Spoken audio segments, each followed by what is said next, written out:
رب اشرح لی صدری ویسر لی امری واحلل عقدۃ من لسانی یفقہوا قولی اعوذ باللہ من الشیطان الرجیم بسم اللہ الرحمن الرحیم۔ اللہ کے رسول صلی اللہ علیہ وسلم نے فرمایا انما الاعمال بالنیات، کہ اعمال کا دار و مدار نیتوں پر ہوتا ہے۔ اور یہ تو ہر کوئی جانتا ہے کہ کوئی بھی عمل جو ہم اچھی نیت کے ساتھ شروع کرتے ہیں اور اس کے اوپر ہم جتنی محنت کرتے ہیں، جتنی توجہ دیتے ہیں، تو اس کا پھل بھی پھر اسی قدر اچھا آتا ہے، کیونکہ جیسا بیج ڈالا جاتا ہے پھر ویسا ہی پھل بھی نکلتا ہے۔ تو بالکل اسی طرح کہ ہم سب قرآن پاک پڑھتے ہیں، جس طرح رمضان المبارک کا بابرکت مہینہ گزرا ہے، اس میں ہر ایک نے اپنی استطاعت سے بڑھ کے، مجھے یقین ہے کہ سب نے اپنی استطاعت سے بڑھ کے قرآن مجید کو پڑھا ہے، اور یقیناً ثواب کمانے کی خاطر ہر کوئی اس کتاب کو کھولتا ہے اور پڑھتا ہے۔ لیکن پھر بھی بات وہی آتی ہے کہ اس کو پڑھنے کے پیچھے ہمیں صرف ایک نیت نہیں، کئی نیتیں کر لینی چاہیے، اور قرآن کو پڑھنے کے پیچھے کئی نیتیں ہو سکتی ہیں کہ جیسے آپ اگر قرآن پڑھ رہے ہیں، اس میں سب سے پہلے تو یہ کہ اللہ کی رضا، اس کے لیے ہر کوئی پڑھتا ہے، اپنے نیکیوں میں اضافہ کرنے کے لیے۔ یعنی اس کو ایک، جب آپ قرآن پاک پڑھ رہے ہیں، کوئی نیک عمل کر رہے ہیں، تو اس کو ایک تجارت سمجھیں، کیونکہ اللہ سبحانہ و تعالیٰ کا اپنے مومن بندوں کے ساتھ وعدہ ہے کہ جو کچھ بھی وہ کریں گے وہ اس کو دگنا چگنا، اور جہاں تک وہ چاہیں گے اللہ سبحانہ و تعالیٰ اس کو بڑھا کے اس کا اجر دیں گے۔ یعنی یہ آپ ایک یوں سمجھ لیں کہ اللہ سبحانہ و تعالیٰ کے ساتھ آپ ایک بزنس کر رہے ہیں، اور یہ ایک ایسی تجارت ہے جو سراسر فائدے میں ہے انسان کے، اور یہ جس سے کبھی مطلب اس کا نقصان نہیں ہونے والا، اور نہ ہی کبھی یہ ضائع ہوگی۔ اچھا، اس کے بعد یہ کہ تیسرے نمبر پہ یہ دل کو آباد کرنے کی نیت سے پڑھیں، کیونکہ قرآن مجید کے بغیر دل ویران ہو جاتے ہیں، اور قرآن پاک کی مثال ایک بارش کی طرح ہے جو بنجر زمین پر جب پڑتی ہے تو وہ رنگ لے آتی ہے۔ اسی طرح جب اللہ سبحانہ و تعالیٰ کا کلام دلوں پہ اثر کرتا ہے تو دل سیراب ہو جاتے ہیں۔ لہٰذا اپنے دلوں کو قرآن کے ساتھ آباد اور سرسبز و شاداب کیجیے۔ قرآن پڑھنے والے کے دل کو اللہ تعالیٰ مطمئن کر دیتے ہیں، اس کے دل کو اطمینان بخش دیتے ہیں۔ الا بذکر اللہ تطمئن القلوب، کہ بے شک اللہ کا ذکر دلوں میں سکون پیدا کر دیتا ہے۔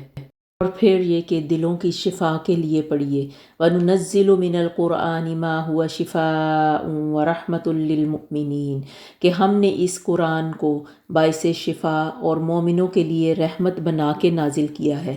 یعنی یہ ساری آپ نیتیں کاؤنٹ کرتے جائیں کہ اس کو ایز اے شفا بھی آپ پڑھیں، جب بھی آپ پڑھنے لگیں تو اس سے شفا کی امید رکھیں، آپ بیماری کے دم کے لیے آپ اس کو پڑھ سکتے ہیں۔ اور اس کے ساتھ اس کے لیے دیکھیں شفا کی نیت، یعنی اس سے روحانی جسمانی ہر قسم کی بیماریوں کے لیے آپ اس کو پڑھ سکتے ہیں۔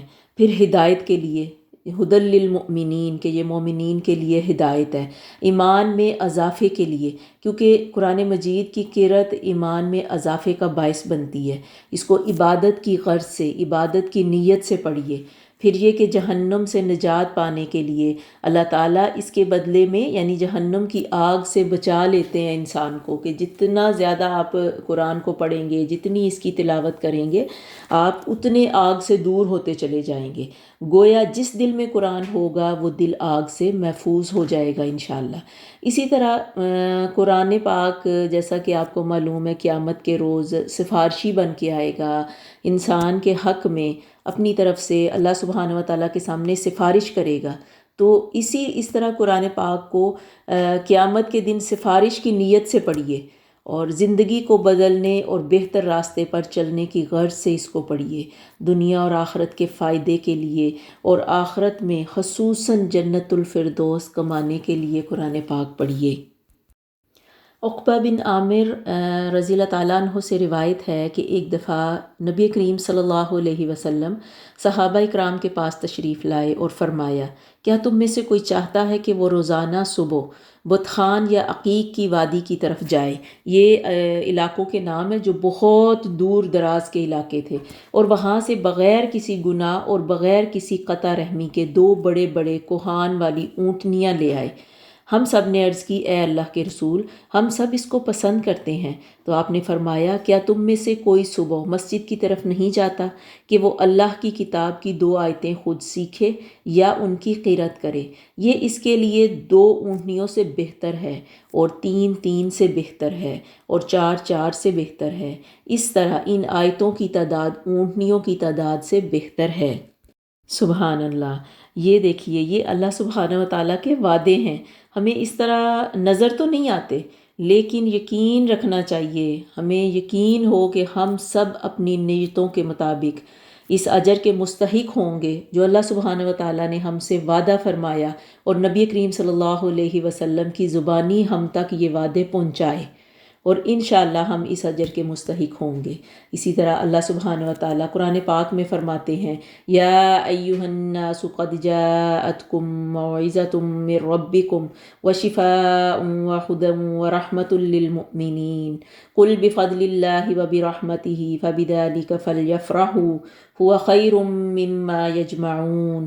اے لوگو، تمہارے پاس تمہارے رب کی طرف سے نصیحت پہنچ چکی ہے، یعنی اس نصیحت سے مراد قرآن پاک ہے، جو شفا ہے، ہدایت ہے، رحمت ہے مومنین کے لیے۔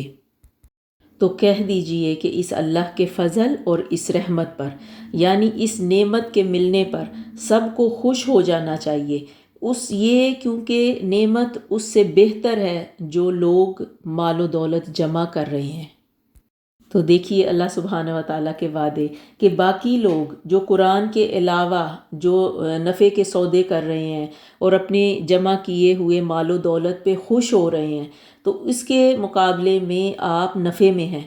آپ کو خوش ہونا چاہیے کہ آپ قرآن پاک پڑھ رہے ہیں، اور اس پر آپ جتنا بھی وقت لگا رہے ہیں تو سراسر آپ یقین جانیں، اللہ کے وعدے کے اوپر بھروسہ رکھیں کہ آپ نفع میں ہیں۔ آپ کو اس تجارت پر، اس نفع کے اوپر خوش ہو جانا چاہیے، آپ کے دل مطمئن ہو جانے چاہیے کہ جب ہم اس کو پڑھ رہے ہیں، اس کو وقت دے رہے ہیں، تو اللہ سبحانہ و تعالی ہمارے وقت کی قیمت ہمیں ضرور چکائیں گے، ہمارے وقت کی قیمت بہت نفع میں ہمیں ادا کریں گے۔ اور یہ کہ جب ہم قرآن پڑھ رہے ہیں، اس کو سیکھ رہے ہیں، روزانہ اس کی تلاوت کر رہے ہیں، تو یہ ذہن میں رکھنا چاہیے کہ ہم دنیا جہان کے خزانوں سے بہتر اور نفع بخش سودے کو سمیٹ رہے ہیں۔ الحمدللہ کہ اس اللہ کی ذات کا شکر کہ جس نے ہمیں اس طرف لگایا اور ہمیں قرآن پڑھنے والا، سیکھنے والا، سمجھنے والا، دوسروں تک پہنچانے والا بنایا۔ کیونکہ نفلی اعمال میں سے عظیم عمل جس سے انسان اللہ سبحانہ و تعالیٰ کا تقرب حاصل کر سکتا ہے، وہ قرآن پاک کی کثرت سے تلاوت کرنا ہے، اس پر غور و تدبر اور خوب سمجھ کے اس کو پڑھنا ہے۔ تو آخر میں دعا کرتی ہوں کہ اللہ سبحانہ و تعالیٰ ہمیں اس کلام کو ایز شفا، ہدایت، رحمت، برکت، ہمارے ایمان میں اضافے اور ہمارے دلوں کے اطمینان، ہمیں جہنم سے نجات پانے کا ذریعہ سمجھ کے پڑھنے والا بنائے۔ آمین الہی آمین۔ وآخر دعوانا ان الحمد للہ رب العالمین۔ السلام علیکم ورحمۃ اللہ وبرکاتہ۔